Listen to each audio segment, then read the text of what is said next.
क्या आप लोगों को पता है कि श्रीलंका के झंडे में शेर के हाथ में तलवार क्यों है? दोस्तों, कहा जाता है कि पुराने समय में एक राजा था जिसको शादी करने की इच्छा हुई। उसने अपने यहाँ की सभी रानियों को इकट्ठा करवाया और उसके बाद सभी को बीज देकर कहा कि 6 महीने बाद जो भी मुझे गुलाब का एक फूल लाकर देगा मैं उससे शादी कर लूंगा। 6 महीने बीत गए, सभी रानियां वापस इकट्ठा हुई। कुछ रानियों के हाथ में पीले गुलाब, कुछ रानियों के हाथ में गुलाबी गुलाब, कुछ रानियों के हाथ में सफेद गुलाब थे, लेकिन एक रानी के हाथ में कोई गुलाब नहीं था। राजा ने उस रानी से पूछा कि तुम्हारे हाथ में कोई गुलाब क्यों नहीं है? तो उस रानी ने कहा कि महाराज, आपने जो हमें बीज दिए थे वो तो गुलाब का था ही नहीं। राजा को ये बात सुनकर बहुत आश्चर्य हुआ और राजा ने उसे पसंद किया और उससे शादी कर ली।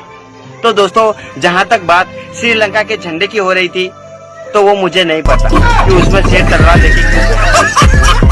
मेरी तरफ से आपको दिवाली की हार्दिक शुभकामनाएं। जैसे कि आपको पता ही होगा, आजादी के इस अवसर पर हमें इस रक्षाबंधन का त्योहार अच्छे से खुशी से मनाना चाहिए और घरों में दीपक जलाकर लाल गुलाल लगाकर होली मनानी चाहिए, क्योंकि आज ही के दिन गांधी जी ने रावण का वध करके महाभारत का युद्ध जिताकर अमेरिका को आजाद कराया था। इसीलिए आपको मेरी तरफ से फिर एक बार जन्मदिन की हार्दिक शुभकामनाएं।